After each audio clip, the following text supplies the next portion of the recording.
Les invito a abrir su Biblia en Mateo capítulo 24. Es el capítulo de base para, nos va a tomar algún tiempo poder entrar al estudio de esta profecía que abarca no menos del capítulo 24 y el 25.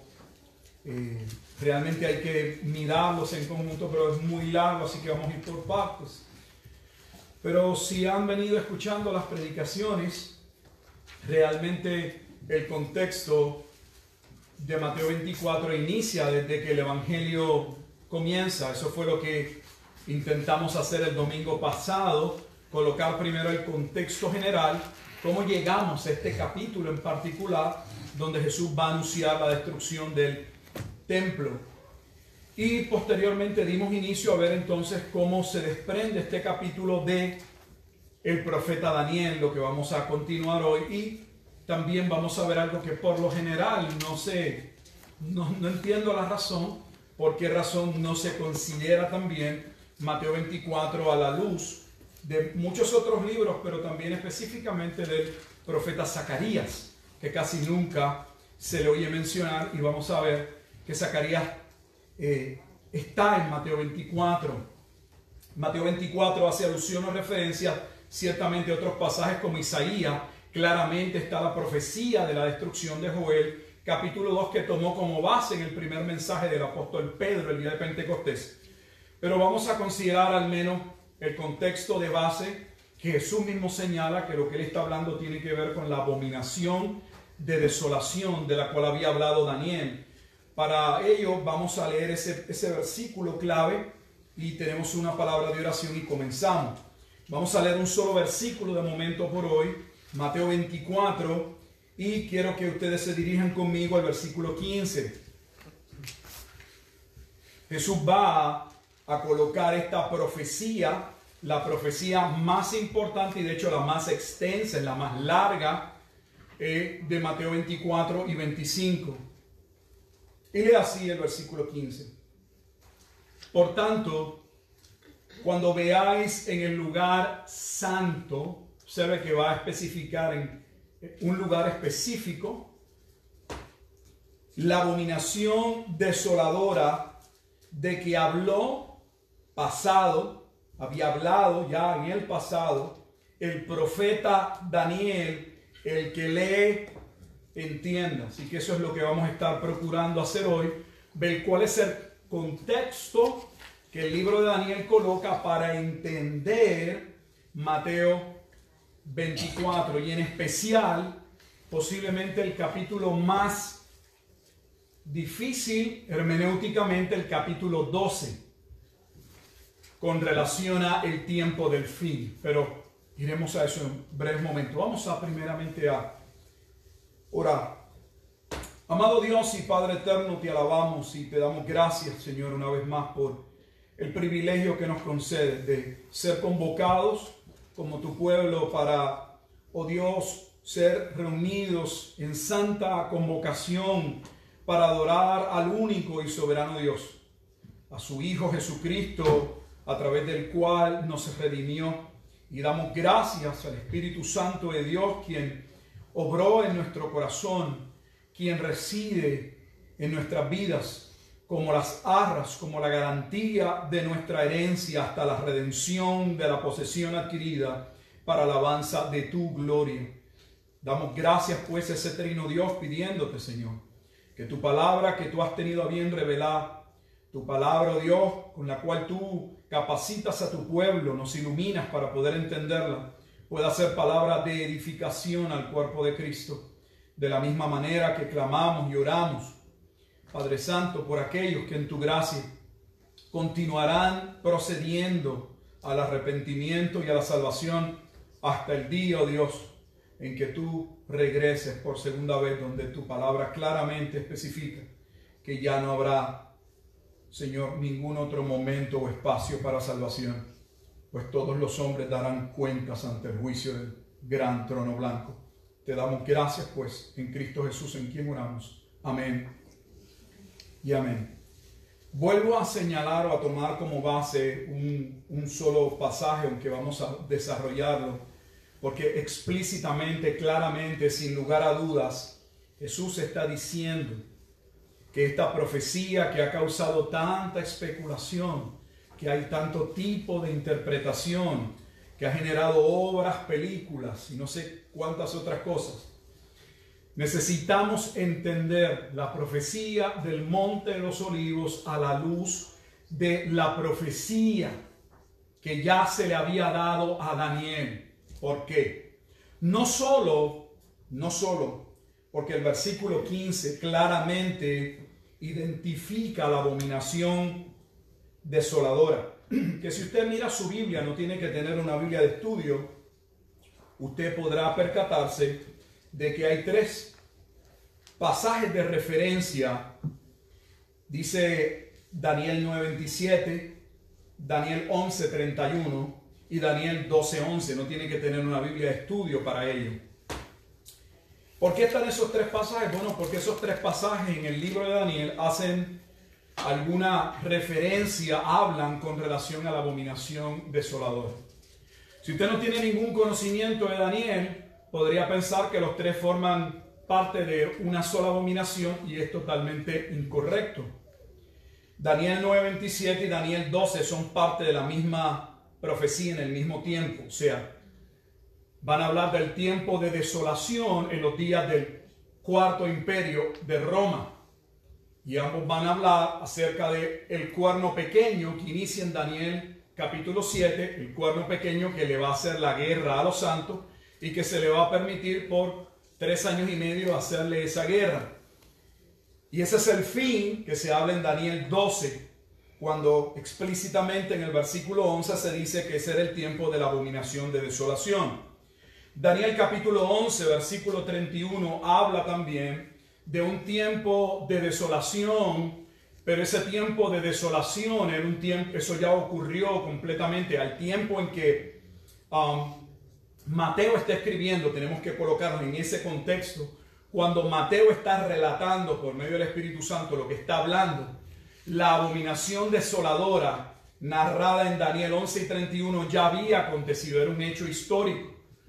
Esa fue la abominación de desolación que llevó a la revolución de los macabeos en el año 164 aproximadamente, y que va a dar paso al reinado de lo que se va a llamar la dinastía de los asmoneos, que básicamente Israel va a tener un periodo de aproximadamente unos 100 años donde va a tener una cierta libertad. Desde el año 164 hasta el año 63, cuando llega Roma, Pompeyo. Bueno, habiendo dicho eso, los 2 pasajes claves para entenderlos es Daniel 9:27 y Daniel 12:11.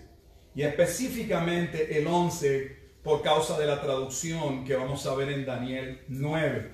Con ello en mente, vamos entonces, marque su Biblia en Mateo 24 y vamos a ir al profeta Daniel. Vamos a abrir el libro de Daniel y en ese libro nos vamos a ubicar primeramente en el capítulo 7. Porque en el capítulo 7, si realmente las notas que vemos nos dirigen directamente al capítulo 9, por una sencilla razón. Porque el capítulo 7 es el capítulo que da paso, que da inicio a las 4 bestias que va a ver Daniel en su sueño. Esta 4ª bestia que Daniel describe en el capítulo 7 corresponde a la bestia que va a llevar a cabo la abominación desoladora en Daniel capítulo 9, versículos 26 y 27. Son los versículos que claramente habla de ello. Donde el versículo 26 lo veremos, ya hablaba de la destrucción del templo. Y posteriormente el capítulo 12. Voy a tratar solamente por hoy de tomar el contexto de Daniel y nos va a ayudar muchísimo. Y voy a intentar entrar a Zacarías, Dios mediante, si me da el tiempo. En Daniel capítulo 7 leemos de dónde, cuándo, en qué momento se desarrolla esta profecía. Versículo 1. En el primer año de Belsasar, rey de Babilonia. Así que cuando Daniel va a tener esta visión, estamos bajo el primer reino, la primera bestia. Esas 4 bestias que se van a describir fueron Babilonia, el imperio medo-persa, el imperio griego y el imperio romano. Así que cuando Daniel va a describir, va a narrar este sueño y estas visiones, lo hace bajo el primer imperio. Estamos todavía dentro del tiempo en que los judíos los que han pasado están todavía bajo la deportación, están cautivos en Babilonia. Profecía que ya había dado Jeremías en el capítulo 25 y 29, donde aseveraba que ese pueblo estaría allí por 70 años de cautiverio y posteriormente sería liberado. Así que habiendo puesto ese contexto, que esto se dio en el tiempo de Babilonia, continuamos la lectura. Dice: en el primer año de Belsasar, rey de Babilonia, tuvo Daniel un sueño y visiones de su cabeza mientras estaba en su lecho. Luego escribió el sueño y relató lo principal del asunto. Así que él no entró en todos y cada uno de los detalles, sino en lo principal del asunto. Daniel dijo: miraba yo en mi visión de noche, y aquí que los 4 vientos del cielo combatían en el gran mar. Aquellos que han seguido el estudio de Apocalipsis, habla de estos 4 vientos del cielo, que son los que van a llevar a cabo en Apocalipsis la manifestación de los juicios, desencadenan los juicios.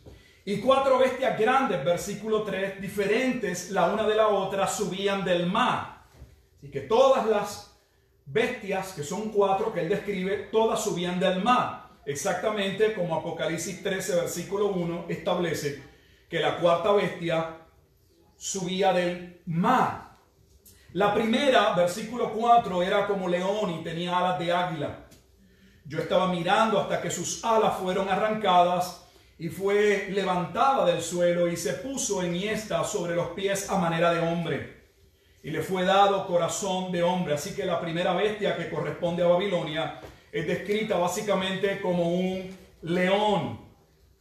Versículo 5, y aquí otra segunda bestia, semejante a un oso. Este oso es el imperio medo-persa, la cual se alzaba de un costado más que del otro. Y tenía en su boca 3 costillas entre los dientes, y le fue dicho así: levántate, devora mucha carne. Ya cuando estuvimos en Daniel explicamos que la razón por la que un costado estaba más alto que el otro era porque al principio la parte de los medos dominaba más, pero posteriormente los persas van a ser el imperio que va a quedar, que va a surgir fuertemente. Luego va a venir el imperio griego. Estamos en una clase de historia, pero una clase necesaria para entender la escritura. Con ello aprovecho la coyuntura para establecer que a modo de poder entender la escritura es necesario entender la historia. Porque la escritura no se desarrolla en un vacío, se desarrolla en un contexto histórico. Y ese contexto histórico necesitamos entenderlo. En el versículo 6 dice: después de esto miré, y aquí otra, la tercera, semejante a un leopardo. Ese leopardo es Grecia, el imperio griego, con 4 alas de ave en sus espaldas. ¿Por qué? Porque Alejandro va a morir y posteriormente se nos va a decir que ese reino va a ser dividido entre los 4 generales principales. Tenía también esta bestia 4 cabezas y le fue dado dominio. Y ahora viene el imperio romano, versículo 7. Después de esto miraba yo en las visiones de la noche, y he aquí la 4ª bestia. Así que las bestias, o esta bestia, sé que lo he mencionado en otras ocasiones, pero hay personas que posiblemente por primera vez nos estén escuchando. Estas bestias son las mismas bestias de Apocalipsis. No hay que estar inventando, especulando y trazando teorías falsas. El concepto de la bestia viene de Daniel, no de la serie Left Behind, no de ninguno de estos individuos que han creado películas y se han hecho millonarios. Después de esto miraba yo en las visiones de la noche y aquí la cuarta bestia. Esta es la bestia que nos interesa. De hecho, esta fue la bestia que le interesó a Daniel.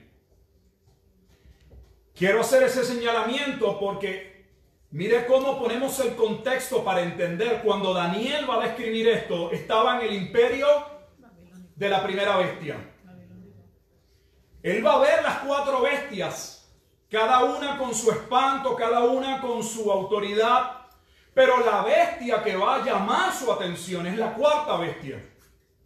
¿Por qué la cuarta bestia? Cuando Daniel no iba a vivir en el tiempo de la cuarta bestia. Daniel vive bajo el imperio babilónico y ve cómo emerge, cómo surge el Medo-Persa. Pero posteriormente Daniel va a morir. Él no va a ver el surgimiento del griego y mucho menos vería la cuarta bestia, Roma. Digo esto porque Daniel mismo se percata de la importancia de la cuarta bestia. ¿Por qué? Porque en los días de la cuarta bestia, como vamos a ver, sería el momento en que vendría la salvación para su pueblo. Sería el momento en que iniciaría el reino. Por lo tanto, Daniel tiene un marco histórico, lo que se llama el tiempo de dominio de los gentiles sobre Judá, y lo narra. Pero se enfoca, pone toda su atención en la cuarta bestia. Esta bestia es descrita en el versículo 7, espantosa y terrible, y en gran manera fuerte. De hecho, aquellos que siguen el estudio los jueves de Apocalipsis, que ya finalizamos el capítulo 13, pero en Apocalipsis 13 específicamente, en el versículo 2, se describe la bestia que sube del mar y tiene exactamente un componente de los otros tres imperios. Aquí aparece león, oso y leopardo. Y si usted mira en Apocalipsis, es descrita esta cuarta bestia como leopardo, oso y león. Están en un orden inverso. La cual tenía unos dientes grandes de hierro, devora y desmenuza. Las sombras hollaba con sus pies y era muy diferente de todas las bestias que vi antes de ella. Y tenía 10 cuernos, los mismos 10 cuernos que tenía la bestia de Apocalipsis 13:1. Mientras yo contemplaba los cuernos, he aquí que otro cuerno pequeño, ese cuerno pequeño es el cuerno llamado el Anticristo, el hombre de pecado, el cuerno que va a hacer la guerra a los santos, el mismo que es narrado en Apocalipsis 13. Salía de entre ellos ese cuerno pequeño y delante de él fueron arrancados 3 cuernos de los primeros. Y aquí que este cuerno tenía ojos como de hombre y una boca que hablaba grandes cosas. Si usted mira su Biblia tiene una nota, Apocalipsis 13. Porque ese pasaje está claramente, explícitamente citado en Apocalipsis 13. Porque de eso trata Apocalipsis 13. Estuve mirando versículo 9 hasta que fueron puestos tronos. Esta es la parte importante. Si usted recuerda en Apocalipsis, los capítulos 5 al 6, es el momento en que se sientan los ancianos, los 24 ancianos, que se da paso a ver el trono, Apocalipsis 5 y 6. Especialmente en el 6, mientras Juan se pregunta quién es digno de desatar los sellos. Y se le presenta que el Cordero, la raíz de David, Jesucristo, es el heredero al trono. Observe, para que usted vea que cuando la Biblia es bien interpretada, todos los pasajes hallan coherencia, correspondencia, no chocan, no entran en contradicción, se explican unos a otros. Estuve mirando hasta que fueron puestos tronos y se sentó un anciano de día cuyo vestido era blanco como la nieve, y el pelo de su cabeza como lana limpia. Su trono llama de fuego, y las ruedas del mismo fuego ardiente. Si usted mira, y no tiene que tener nuevamente una Biblia de estudio, usted tiene una referencia a la descripción de ese anciano en Apocalipsis 1. Pero Apocalipsis 1 no está describiendo al anciano de días en términos del Padre, está describiendo al Hijo. Pero lo describe de la misma manera que se describe al Padre. ¿Por qué? Porque el Padre y el Hijo son uno. Es glorioso. Sucede lo mismo cuando Natanael le dice a Jesús, o Jesús, debo decirle, le dice a Natanael. Natanael se sorprende, porque Jesús le dice, cuando estabas en la higuera yo te conocí. Pero Jesús no estaba allí. Y los judíos tienen la tendencia a tener sus mantos, a taparse para su proceso de oración. Sería muy difícil. Usted ha visto un monje con la capa, ¿cómo saber quién es? Natanael se sorprende. Y Jesús le dice, cosas mayores verás. Y le narra la experiencia del libro de Génesis, de la escalera, donde en la escalera habían visto a Jehová, donde ángeles subían y bajaban. Pero cuando Jesús habla de esa porción de la Escritura, que en el Antiguo Testamento dice que en lo alto estaba Jehová, Jesús dice que era Él. Ahora entiende por qué el Evangelio de Juan, en el versículo 18, dice que al Padre nadie le ha visto jamás. Pero el unigénito Hijo del Padre, que estaba en el seno del Padre, Él le ha dado a conocer. Amén. Ahora empieza a entender por qué cuando le pregunta a uno de sus discípulos, muéstranos al Padre y nos basta. Jesús dice, ya les he dicho que si me han visto a mí, han visto al Padre. Dice el versículo 10 de Daniel 7, un río de fuego procedía y salía de delante de él, millares de millares le servían. Apocalipsis habla de los ángeles. Millones de millones asistían delante de él. El juez se sentó y los libros fueron abiertos. El mismo libro que desata los juicios en Apocalipsis. Está hablando del mismo evento. Yo entonces miraba a causa del sonido de las grandes palabras que hablaba el cuerno. Miraba hasta que mataron a la bestia y su cuerpo fue destrozado y entregado para ser quemado en el fuego. Habían también quitado a las otras bestias su dominio, pero les había sido prolongada la vida hasta cierto tiempo. Miraba yo en las visiones de la noche, he aquí, ahora viene una parte clave, he aquí que con las nubes del cielo venía uno como un hijo de hombre, que vino hasta el anciano de días y le hicieron acercarse delante de él. ¿Para qué? Versículo 14.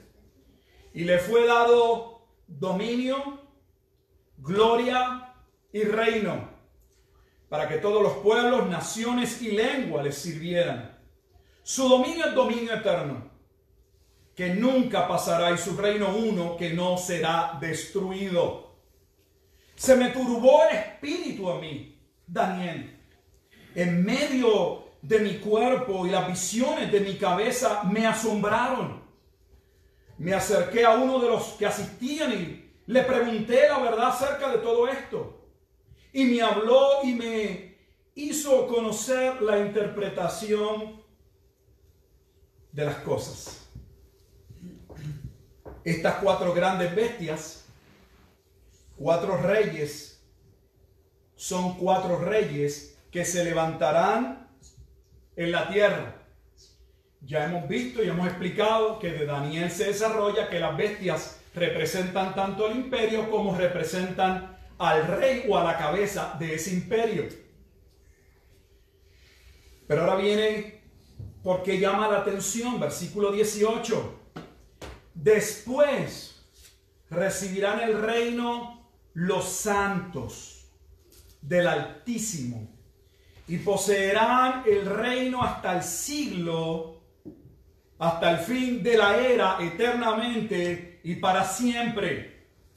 Entonces tuve deseo de saber la verdad acerca de la ¿qué? De la cuarta bestia.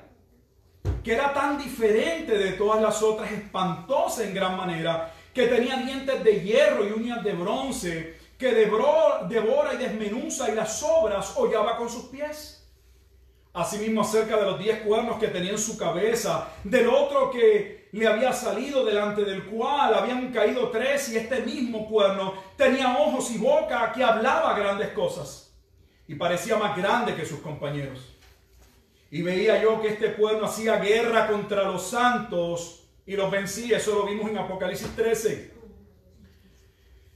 Y todo esto, ahora observe, todo esto pasa ¿en qué momento? Cuando esa cuarta bestia, Dios va a intervenir. Cuando Dios va a intervenir en el sentido de hacer juicio para dar inicio completamente al reino. ¿En qué momento? Versículo 21 nuevamente.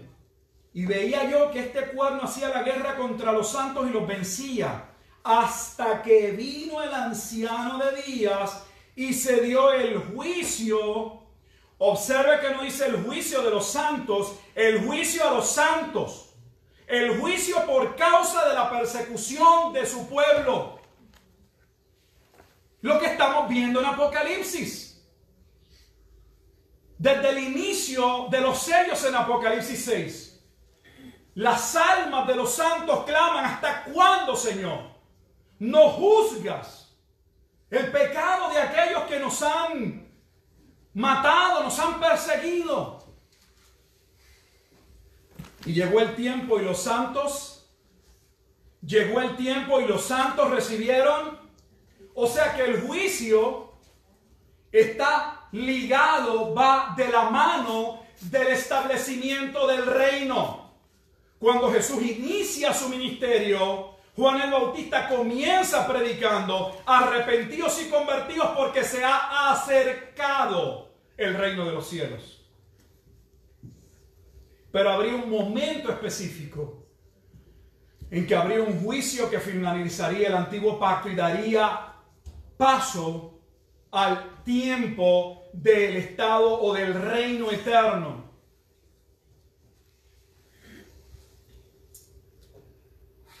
Versículo 23. Dijo así: la cuarta bestia será un cuarto.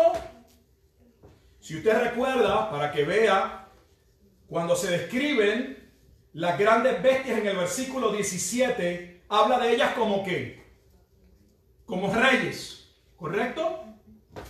Está hablando de lo mismo, pero ahora habla de ellos o la describe como reinos en la tierra. Porque la bestia representa tantos reinos, imperios, como la cabeza de ese imperio. Digo así: la cuarta bestia será un cuarto reino en la tierra, el cual será diferente de todos los otros reinos. No reyes, reinos. Y a toda la tierra devorará, trillará y despedazará. Y los 10 cuernos significan que de aquel reino se levantarán 10 reyes, y tras ellos se levantará otro, el cual será diferente de los primeros, y a 3 reyes derribará, y hablará palabras contra el Altísimo, y a los santos del Altísimo quebrantará, y pensará en cambiar los tiempos y la ley, y serán entregados en su mano hasta tiempos y medio tiempo. El mismo periodo que abarca el juicio en Apocalipsis 2 y en Apocalipsis 13, exactamente el mismo tiempo. Que de hecho va a haber que el mismo tiempo que se asevera en Daniel 12. Y que el reino, versículo 27, y el dominio y la majestad de los reinos debajo de todo el cielo, se ha dado al pueblo de los santos del Altísimo, cuyo reino es reino eterno, y todos los dominios le servirán y obedecerán. Aquí fue el fin de sus palabras. En cuanto a mí, Daniel, mis pensamientos me turbaron y mi rostro se demudó, pero guardé el asunto en mi corazón. Ok, vamos ahora a hacer un breve resumen. ¿Qué vimos en Daniel capítulo 7? Vemos el momento en que un hijo de hombre le es dado tomar el reino de Dios. Él es el rey. Y ya sabemos Porque llegamos a Daniel partiendo de Mateo, que el término hijo del hombre es un término que se refiere a ¿quién? A Jesucristo. Él es el hijo de hombre. Por lo tanto, Daniel está viendo el momento en el que Jesús tomaría el reino, se sentaría en el trono, vendría el trono y se sentaría para hacer juicio. Pero no nos da más detalle. Observe que Daniel 7 no nos dice qué haría Cristo antes de sentarse en el trono. No entra en detalles de la obra de Cristo como el Hijo de Hombre. Solo él ve el momento en el que en el cuarto imperio el Hijo de Hombre subiría y se sentaría y el anciano de días le daría que él tomara el reino e hiciera el juicio. ¿Estamos hasta ahí? Y usted ve como todo va de la mano y vamos ahora a Daniel 9.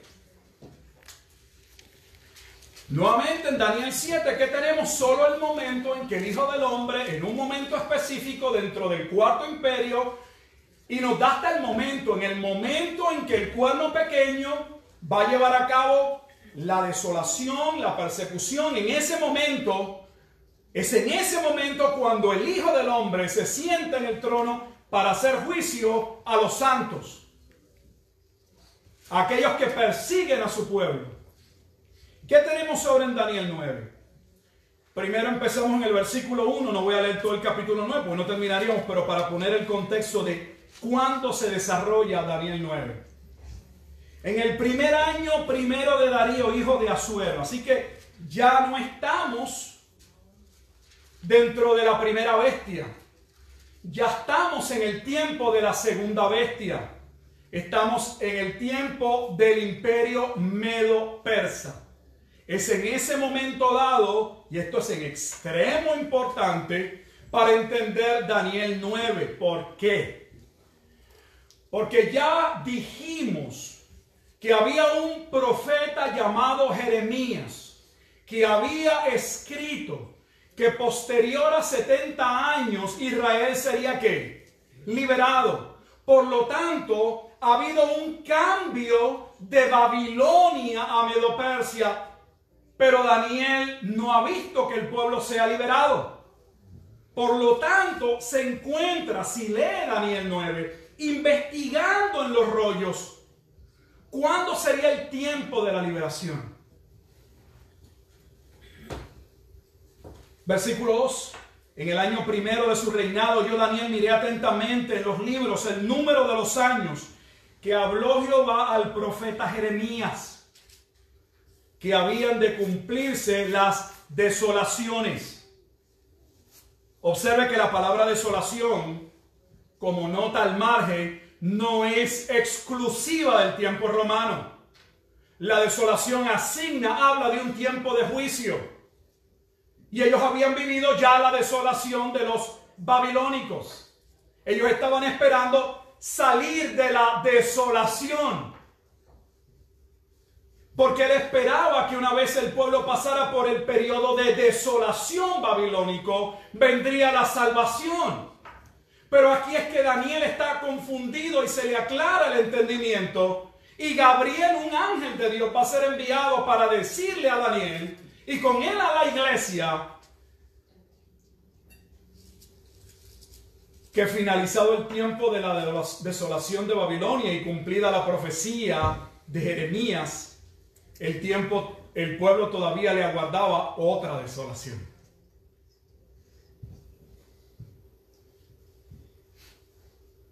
Luego, lo que usted puede leerlo con calma, lo que va a ver es a Daniel entra en un proceso profundo de introspección, de reconocer su propia maldad, la del pueblo, y confesar ante Dios que ellos estaban donde estaban porque ellos habían desobedecido la ley. Y Daniel clama a Dios hay un pasaje que voy a leer sin salirme del texto, pero lo encuentro uno de mis pasajes favoritos en el sentido de cómo Daniel clama no han parado en su propia misericordia. Mire lo que dice el versículo 18 del capítulo 9. Dice, inclina, Dios mío, tu oído. Oye, abre tus ojos y mira, observe, mira nuestras, ¿qué palabra usa?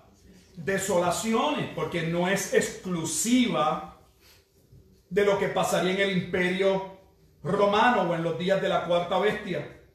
Y la ciudad sobre la cual es invocado tu nombre, porque ya la ciudad había sido ¿qué? Babilonia destruyó el primer templo y la cuarta bestia destruiría el segundo templo. Y la ciudad sobre la cual es invocado tu nombre,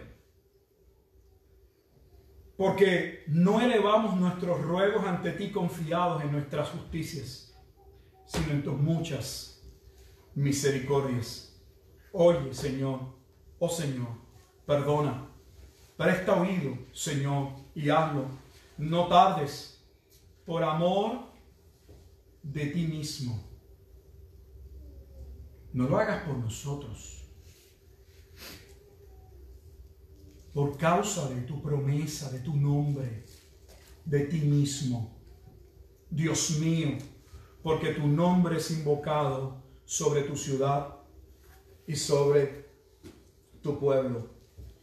Y dice el 20 que estaba hablando y orando, confesando mi pecado y el pecado de mi pueblo Israel y derramando mi ruego delante de Jehová, mi Dios, por el monte santo de mi Dios. Aún estaba hablando en oración cuando el varón Gabriel, a quien había visto en la visión al principio, volando con presteza, vino a mí como a la hora del sacrificio de la tarde. Y me hizo entender y habló conmigo diciendo, Daniel, ahora he salido para darte sabiduría y entendimiento. Al principio de tu ruego fue dada la orden y yo he venido para enseñártela. Porque tú eres muy amado, entiende pues la orden y entiende la visión. 70 semanas están determinadas, no se pueden cambiar.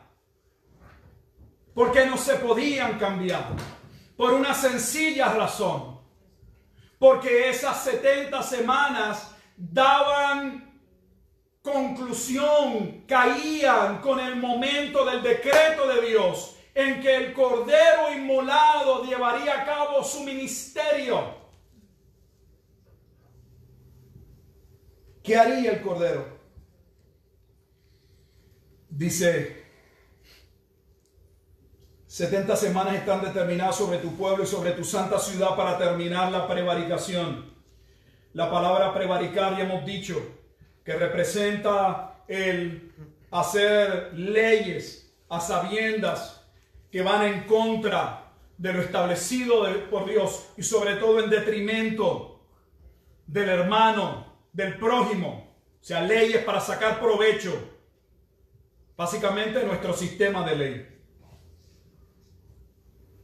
para poner fin al pecado y expiar la iniquidad, para traer la justicia perdurable, la justificación y sellar la visión, porque Jesús es el sello, Él culmina la obra de Dios, porque Él es la obra de Dios. Es en Cristo que descansa toda la obra de Dios. Por eso Apocalipsis dice que Cristo al final, Él es la profecía. Cuando Juan se inclina ante un ángel y el ángel le dice, no, a mí no me adores, yo soy un ángel, un consiervo. Adora a Cristo. Él es la profecía.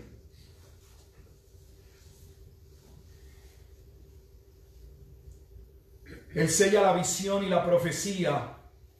¿Cuándo se cumpliría? Cuando se unja al santo de los santos. ¿Quién es el ungido? ¿El Mesías o el Cristo? Versículo 25 dice que es el Mesías príncipe. Versículo 26 le llama al Mesías. Pero como parte de lo que Daniel explica, no voy a entrar en toda la profecía, solo la parte importante con relación a Mateo 24. Luego que el Mesías cumple su ministerio, dice versículo 26, y después de las 72 semanas se quitará la vida al Mesías. O sea, durante ese periodo el Mesías va a venir, va a nacer, y durante ese periodo el Mesías lo van a matar. va a morir. Se quitará la vida al Mesías, mas no por sí. Y el pueblo de un príncipe que ha de venir destruirá la ciudad y el santuario. Ya Daniel había profetizado que el segundo templo sería destruido. El primer templo, para que vea la importancia de ubicarnos en el contexto. Cuando Daniel escribe, Daniel 7, está bajo el imperio babilónico. El imperio que destruye el templo en el 586-87, se destruyen el primer templo, el templo de Salomón. Pero había profecías también de que el templo se volvería a reconstruir. Pero ahora Daniel va a recibir que ese segundo templo que no se ha construido sería, y la ciudad nuevamente ¿qué? Desolada, destruida. Daniel entendía lo que se le estaba hablando, claro. Él había vivido el contexto de la desolación de Babilonia. Lo que se le está diciendo, algo como la que ya tuviste, va a volver a suceder cuando llegue el tiempo del Mesías. La destrucción del templo, lo que quiero que vean, no solo es que hay una clara referencia en Mateo 24 y 25 a Daniel. La clara referencia es porque Mateo 24 habla del cumplimiento de la profecía de las 70 semanas. Luego que el Mesías muera, no se nos da detalle de quién lo juzga, que el pueblo lo juzga. Esos detalles los tenemos en el Nuevo Testamento. Solo se nos dice que un príncipe, un rey viene a destruir la ciudad del templo. Ya sabemos quién es ese. La cuarta bestia fue Roma, destruyó el segundo templo. Eso es un dato histórico que nadie, absolutamente nadie puede negar. Pero aquí viene que esa destrucción vendría posterior al fin de las 70 semanas. Porque mire cómo dice el versículo 27. Vuelve y retoma la última semana, la semana de la muerte de Jesucristo y la confirmación del pacto. Y si por otra semana confirmará el pacto con muchos.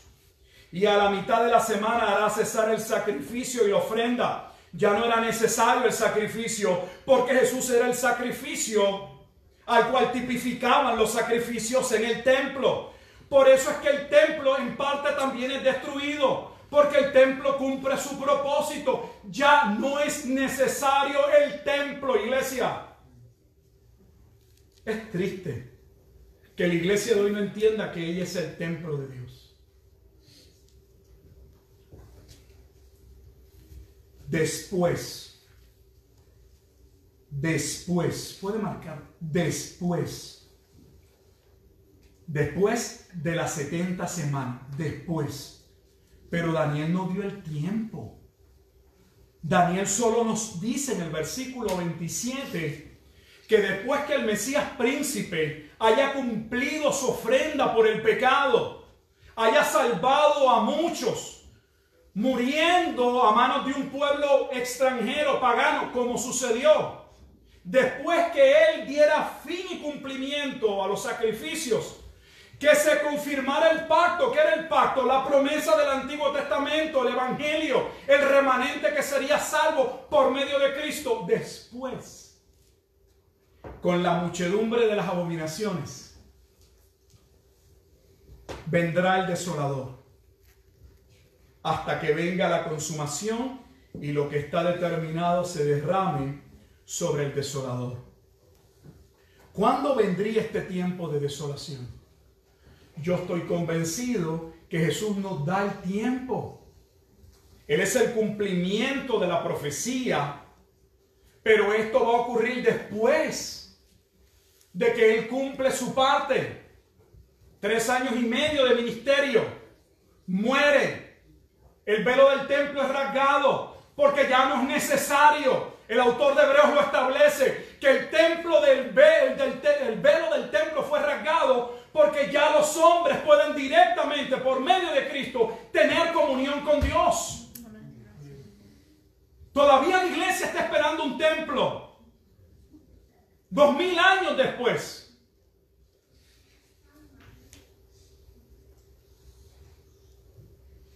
Jesús nos dice que 40 años después de su ministerio, eso es lo que Jesús nos está diciendo en Mateo 24. Lo que Daniel no dice en el capítulo 9, lo está diciendo Jesús en Mateo 24. Después que él cumpla su ministerio, ¿cuánto tiempo? El después, ¿cuándo sería ese después? Jesús dijo, en una generación. Voy al pasaje más difícil y con este termino, porque todo esto es fácil. Ahora vamos a la parte fuerte y dejo Zacarías para otro momento. Daniel 12. Sin duda alguna es el pasaje en un sentido más difícil. Aquí hubo una hermana que me hizo una pregunta y espero contestarla.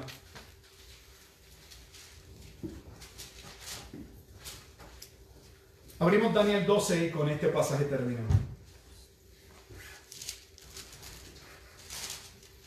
Vimos antes de proceder al Daniel 12, vimos que los versículos 26 y 27 de Daniel 9 hablan de que luego que Jesús, el Mesías príncipe, a través de su muerte, cumpliera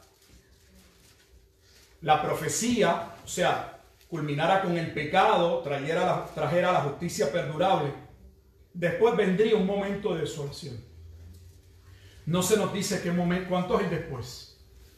Ya hemos dicho que ese después lo establece Jesús, que sería en una generación. Cuando llegamos al capítulo 12, aquí es que viene la parte controversial o difícil, y yo lo reconozco, pero entiendo que se puede explicar bien y es lo que espero poder hacer para terminar hoy. ¿Por qué digo que es la parte difícil? Porque Daniel presenta solo dos abominaciones, y yo sé que esto lo he hablado muchas veces. Solamente hay dos abominaciones de desolación mencionadas en Daniel. En un sentido podríamos hablar de tres. Me explico. Si tomamos como las palabras que ya estamos saliendo de la desolación, habían vivido la desolación de Babilonia. Bajo el imperio medo-persa se daría el edicto de salida y los judíos no se verían tan mal. Ahí no habría desolación. Pero cuando llegas al imperio griego, vendría la desolación con Antíoco Epífanes IV, lo que va a dar paso, ya lo he mencionado, a la revolución o a la rebelión de los macabeos. Y posteriormente se anuncia una final desolación. Una desolación que vamos a ver como nunca el pueblo de Israel lo había pasado. Y esta desolación traería el fin. Ahora el problema es cómo entendemos el fin. Porque tenemos la tendencia a que cada pasaje que habla de que Cristo viene a identificarlo, los premilenialistas con el rapto, y los posmilenialistas a milenialistas, entre otros a la segunda venida. Y algunos no ven que hay una clara distinción entre dos juicios. Es evidente en Apocalipsis que hay dos juicios. Y están separados por un periodo de 1000 años. Si usted va a Apocalipsis capítulo 19, cuando finaliza el primer juicio, la bestia y el falso profeta son lanzados inmediatamente al lago de fuego. Pero el diablo no. Al diablo se le encarcela por un tiempo y al final de los 1000 años se libera y vuelve a engañar a las naciones. Y cuando se da el último juicio, el juicio final, entonces, si lee su Biblia, no dice que Dios vuelve a lanzar a la bestia del imperio o al falso profeta, solo al diablo y con él a todos los que no creyeron. Porque ya estaba, lo dice el pasaje, ya estaban en el infierno la primera bestia y el falso profeta. Hay una separación de 1000 años entre los dos juicios. Entre el juicio contra la gran ciudad, de lo que trata Apocalipsis hasta el capítulo 19, y del juicio final, o el juicio entre el gran trono blanco, la resurrección final de todos los hombres para dar cuenta a Dios. Cuando entramos a Daniel 12, entramos en el capítulo nuevamente difícil, Este capítulo se da no en el tiempo de los griegos. Ya le dije que Daniel no vuelve. Daniel culmina su ministerio al principio del reinado de los medopersas, la segunda bestia. Dice, en aquel tiempo se levantará Miguel. Los que han seguido los estudios de Apocalipsis me habrán escuchado mencionar que Apocalipsis 12 y Daniel 12 describen el mismo evento. En aquel tiempo se levantará Miguel, el gran príncipe que está de parte de los hijos de tu pueblo. Y será tiempo de angustia, cual nunca fue desde que hubo gente hasta entonces. Si usted observa, su Biblia debe tener una nota, porque esas palabras claramente Jesús las cita en la profecía de Mateo 24. Tiene que tener una referencia a Mateo 24, 21. ¿Correcto? Sí. Cierto. Será tiempo de angustia, cual nunca fue desde que hubo gente hasta entonces. Pero en aquel tiempo será libertado tu pueblo. Observe, y esto es importante, que en Daniel 9 el pueblo recibe justificación o salvación por medio de Cristo. Pero aunque Cristo trae la salvación, en un sentido todavía el pueblo cristiano, la iglesia está bajo todavía el dominio, bajo el tiempo de los gentiles, y todavía impera la cuarta bestia, y está todavía el templo y las exigencias de los judíos en salvaguardar la ley.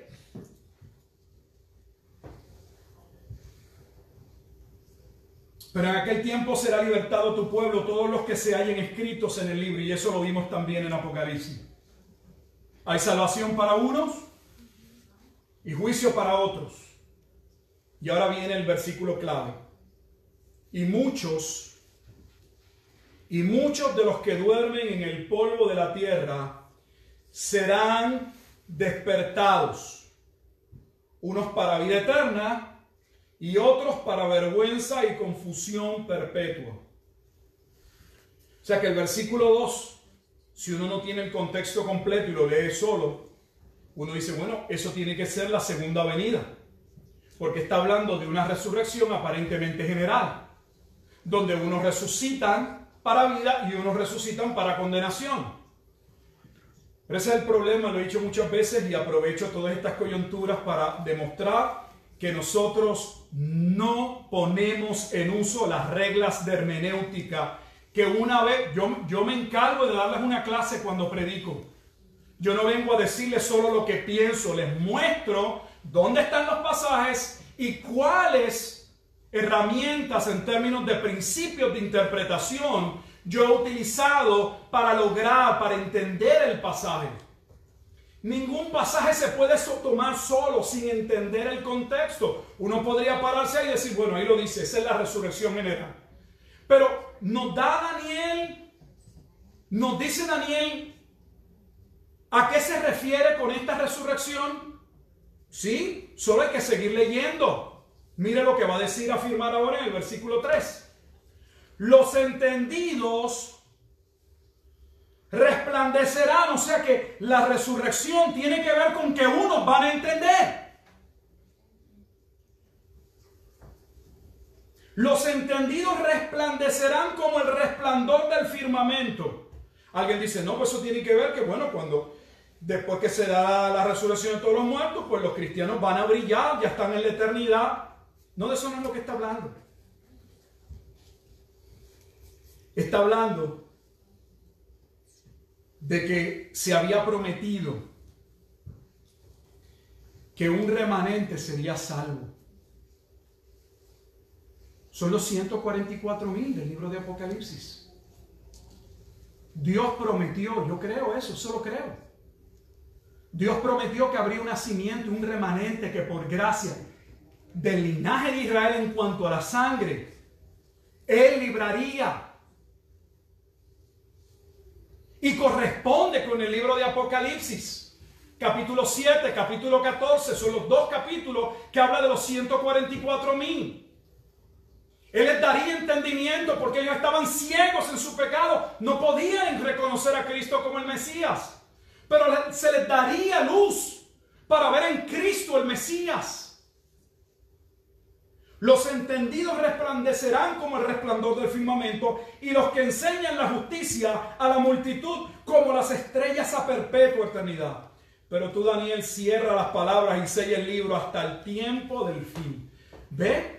Pastor, no solamente habla en el versículo 2 de la resurrección general, claramente habla de que esta resurrección es en el tiempo del fin. Caso cerrado, ustedes están mal. Está hablando del tiempo del fin, y en el tiempo del fin se da la última resurrección. Muchos correrán de aquí para allá y la ciencia se aumentará. Y yo, Daniel, miré y aquí otros dos que estaban en pie, el uno a este lado del río y el otro al otro lado del río. Y dijo uno al varón vestido de lino que estaba sobre las aguas del río: ¿cuándo será el fin de estas maravillas? Vuelvo a usar: ¿cuándo será el fin de este evento? Y oí al varón vestido de lino que estaba sobre las aguas del río, el cual alzó su diestra y su siniestra al cielo y juró por el que vive por los siglos, que será por tiempos y la mitad de un tiempo. El mismo periodo de tiempo que hemos visto una y otra vez ¿en qué libro? En Apocalipsis. Y que vimos, por eso me tomé el tiempo, en Daniel 7, que sería el tiempo que duraría la persecución del cuerno pequeño.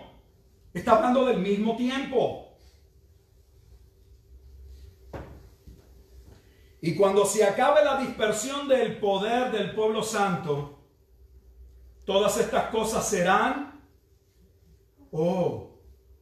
cumplidas. Es el fin del mundo. Todo esto vendrá al fin, al cumplimiento. Y yo oí, mas no entendí. Y dije: Señor mío, ¿cuál será el fin de estas cosas? Ahora Daniel pregunta. Viene la parte importante. Él respondió: anda, Daniel, pues estas palabras están cerradas y selladas hasta el tiempo del fin. Observa cuántas veces se habla del fin. ¿Por qué Apocalipsis 24 habla del fin? Y ahora lo aclara. Muchos serán limpios y emblanquecidos y purificados. O sea, que la resurrección a la que está haciendo alusión no es el evento final, sino la resurrección de salvación que traerá entendimiento sobre muchos. ¿Entendimiento sobre quién? Sobre el cumplimiento de la profecía, Daniel 9:24, en quien están cubiertos todos nuestros pecados. Pero por otro lado dice: los impíos procederán. Dice ahí que los impíos fue el fin. Hermano, vea su versículo.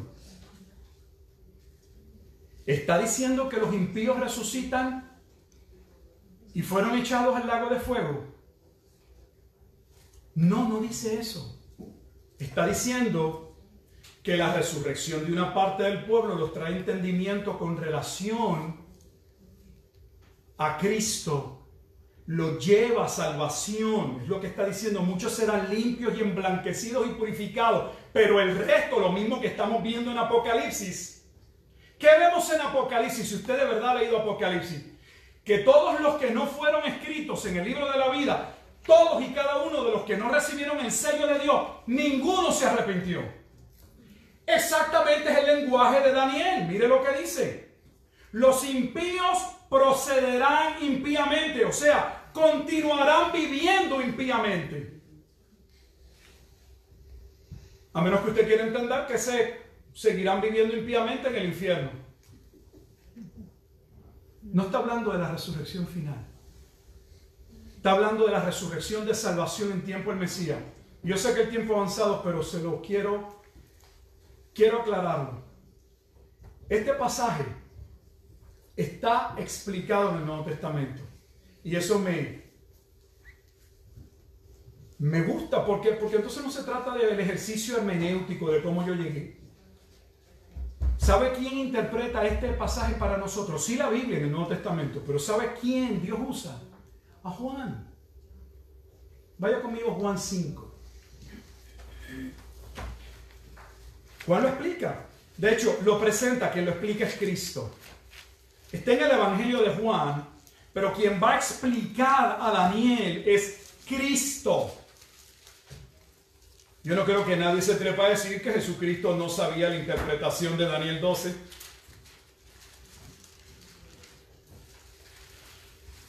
Para poder avanzar, le pongo el contexto. En Juan capítulo 5, Jesús ha hecho el milagro del hombre que estuvo por 38 años en el estanque de Betesda. Le ha dicho que tomara su lecho y que se fuera a su casa en descanso. La sanación se dio un sábado. Los líderes religiosos lo ven, le preguntan, ¿qué haces violando la ley un sábado? ¿Estás cargando peso? ¿Estás caminando mucho? ¿Estás violando la ley de Dios? Y este hombre está tan contento, 38 años sin caminar, y le dice, ¿sabes qué? El que me sanó, ese mismo me dijo, toma tu lecho y vete a tu casa. Y ellos entonces procuraron ver quién había dado la orden para que este hombre violara la ley. Ese hombre era Cristo. Se lanza el liderato contra Jesús para preguntarle con qué autoridad. ¿Recuerdan la última semana? Jesús le había dicho a este hombre que hiciese lo que hiciese, y se da toda una controversia. Y Jesús va a decir en el versículo, voy a comenzar, versículo 24 para adelantar. Juan 5, 24. Es Jesús el que habla y dice, de cierto os digo, recuerda que el de cierto es en verdad, en verdad.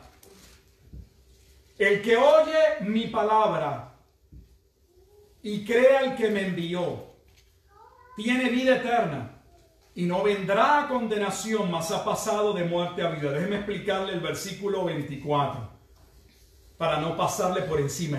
Es importante. El que oye mi palabra en el presente y cree en el presente, Jesús le está hablando en su momento. El que oye el evangelio y cree en el evangelio, dice, tiene vida eterna. ¿cuándo? En el presente, al momento, y no vendrá a condenación, futuro. El que ya ha recibido la vida hoy no va a ser condenado en el futuro. Ve el juego de los tiempos, de los verbos. ¿Qué ha sucedido a este hombre que ha creído? Dice, ha pasado de muerte. Ha pasado de muerte. Entonces, ¿cómo estaba el hombre antes de venir a la vida? Muerto. Esa es la muerte. La primera resurrección que habla Apocalipsis 20. La primera resurrección es la resurrección llamada regeneración, nuevo nacimiento, cuando Dios obra atrayendo hacia sí aquellos que Él predestinó y por aquellos que Cristo murió y aquellos sobre los cuales el Espíritu Santo obraría para que viniesen o procediesen a la fe y al arrepentimiento. Y vuelve y lo enfatiza en el versículo 25, de cierto os digo, viene la hora. Y ahora no es pasado, presente, en el tiempo de Cristo, cuando los muertos oirán la voz del Hijo de Dios, y los que lo oyeren vivirán. Están muertos en delitos y pecados, y al momento que vienen a la fe, que creen son que vienen a la vida, son resucitados. Porque como el Padre, sígame aquí, porque como el Padre tiene vida en sí mismo, así también ha dado al Hijo el tener vida en sí mismo.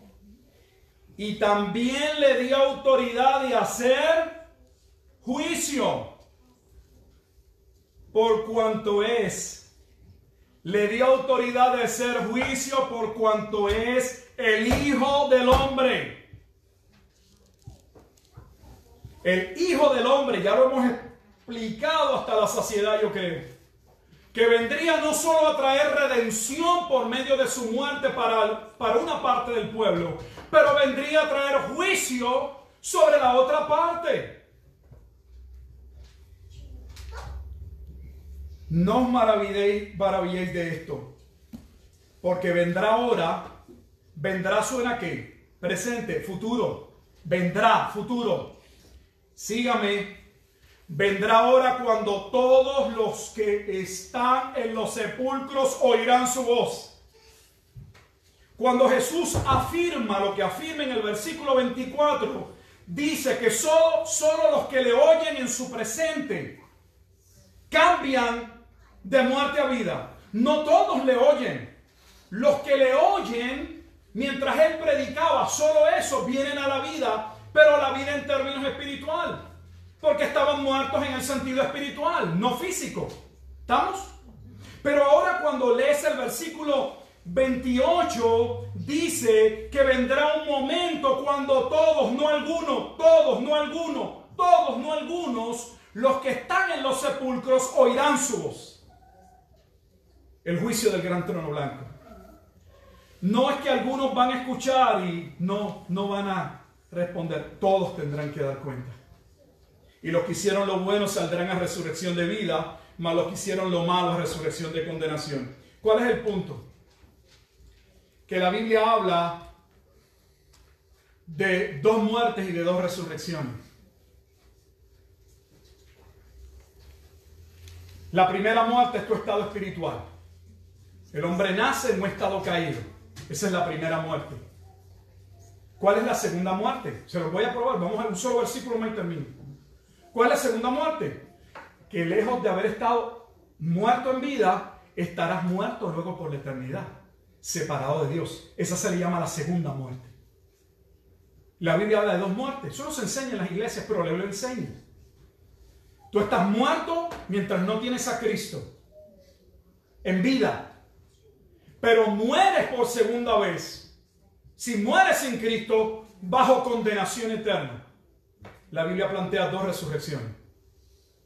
La primera resurrección es la resurrección de aquellos que vienen a Cristo, salvación. Y la segunda resurrección es la resurrección al estado eterno, cielo nuevo y tierra nueva, porque no habrá más condenación. Antes de llevar al último pasaje, para mí la Escritura tiene una secuencia maravillosa. Porque este Juan del Evangelio es el mismo Juan de Apocalipsis. Ahora mire lo que Juan dijo en Apocalipsis 20 y terminamos. Sé que he tenido hoy como 20 fines, pero a la otra iglesia me soportaron por hora y media. Prediqué hora y media en Everman. Apocalipsis 20.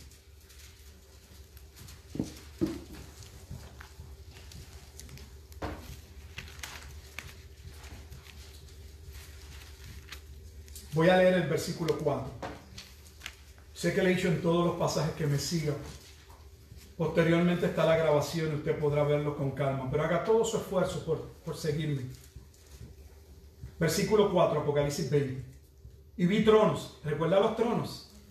En Daniel 7. Cuando se va a establecer el reino, recuerda que habla de los tronos. Y vi tronos. Y se sentaron sobre ellos. Porque los cristianos reinan con él sobre tronos también.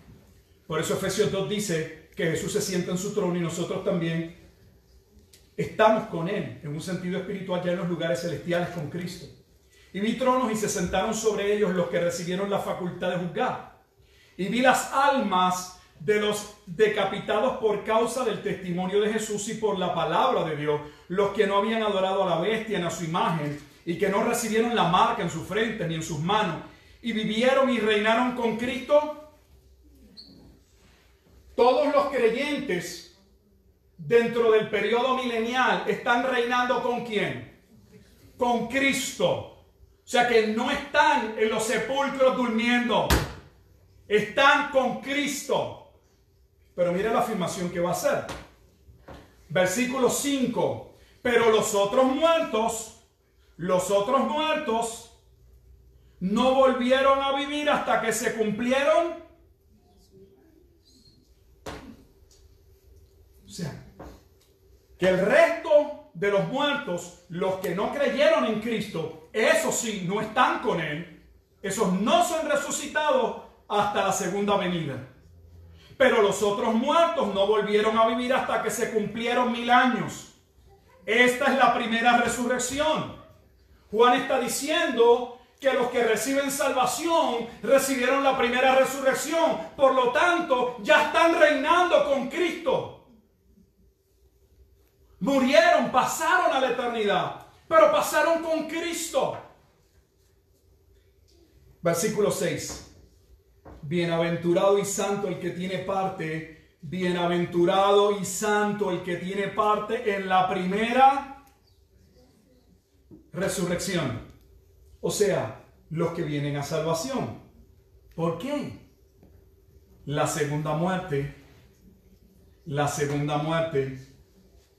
Porque la primera muerte era en la que estaban hasta que recibieron la primera resurrección.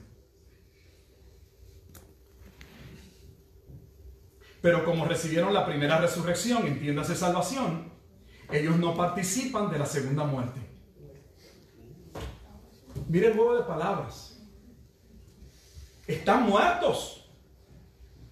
Lo dice el versículo 4. Fueron decapitados.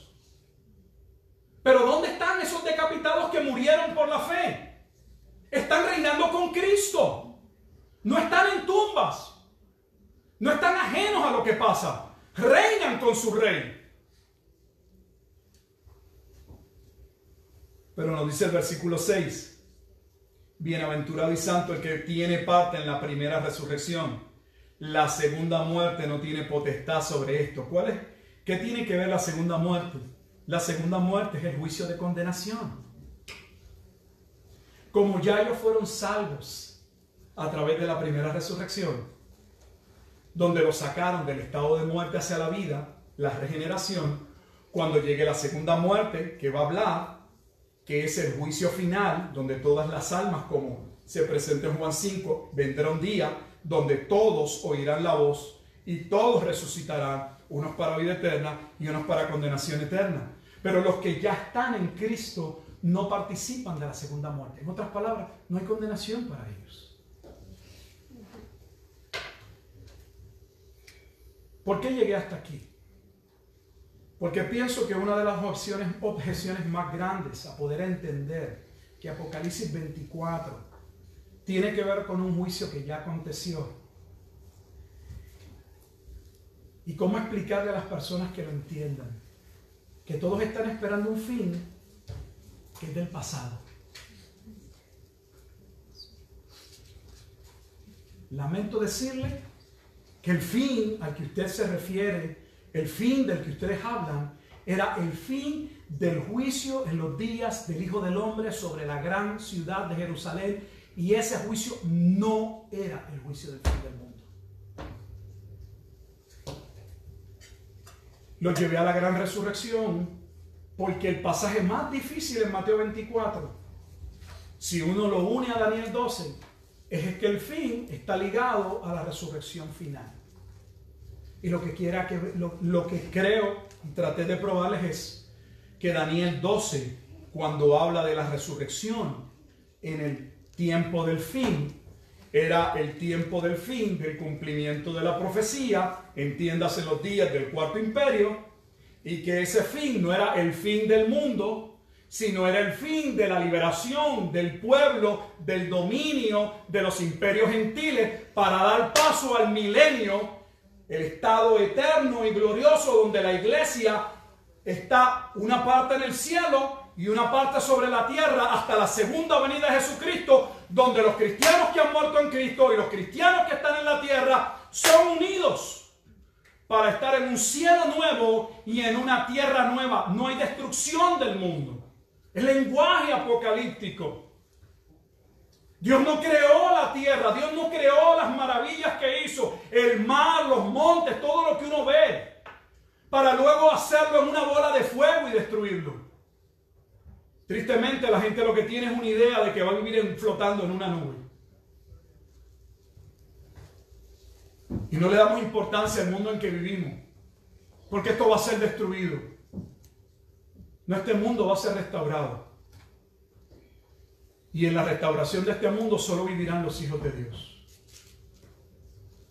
Es triste que la gente viva matándose para comprar un pedacito de tierra en este mundo, cuando esta tierra le pertenece a mi papá, a mi Dios. Y la tierra completa será nuestra porque seremos coherederos con Cristo. Y ciertamente necesitamos algún lugar para vivir y un trabajo para desempeñarnos y llevar el pan a casa. Pero no se adelante y haga de este mundo su cielo nuevo y su tierra nueva, porque estás viviendo del lado incorrecto. Los cristianos debemos vivir aquí como peregrinos y extranjeros con una conciencia de eternidad. Eso es lo que dice el autor de Hebreos, que Abraham recibió la promesa, pero nunca se quejó por no haber llegado a Palestina, a Canaán, porque él no buscaba una tierra, un pedazo de tierra. Él iba hacia el cielo nuevo y la tierra nueva. Voy a orar. Padre, te damos gracias por este tiempo. Reconocemos nuevamente que hay pasajes, hay porciones de la Escritura que necesitan su tiempo para ser explicadas. Pero creemos, Señor, que pueden ser explicadas. Que tu palabra nos da la base, que tu palabra provee el entendimiento y en muchas ocasiones hasta la interpretación clara para entender esos pasajes. Solo es tomarnos el tiempo para escudriñarla como tú mismo demandas. Ayúdanos, Padre Santo, a estar seguros y a vivir con una esperanza clara de que tú reinas. No reina Trump, no reina Biden, no se trata de Estados Unidos, Rusia, China. Somos tan ignorantes que no descubrimos, como trataste de decirles a Isaías, que mientras él lloraba por la muerte del rey Usía, tú seguías en tu gloria y tus faldas llenaban el templo, porque tú eres quien dominas todo. Y nosotros podemos estar tranquilos porque estamos seguros en aquel que su amor nos cubrió, nos perdonó, nos adoptó. Ayúdanos a vivir con conciencia de eternidad. Ayúdanos a poner nuestro empeño en las cosas de tu reino. A reconocer, no con palabras, que aquí la polilla y el orín corrompen y ladrones minan y hurtan. Que nuestro esfuerzo esté en vivir para tu gloria y en proclamar el único mensaje a través del cual los hombres pueden ser salvos: Jesucristo hombre. Prepáranos para participar de la cena del Señor, que claramente conmemora, representa la profecía aún de Daniel 9, 24 al 27. El Mesías vendría para cumplir y sellar la profecía. En él terminaría la prevaricación, pondría fin al pecado y traería la justicia perdurable. Gracias, Dios, porque solo en ti hemos sido justificados y seremos hallados justificados, pues nuestras vidas están escondidas en Cristo, en quien te damos gracias y a quien damos toda la gloria y toda la honra por los siglos de los siglos. Amén y amén.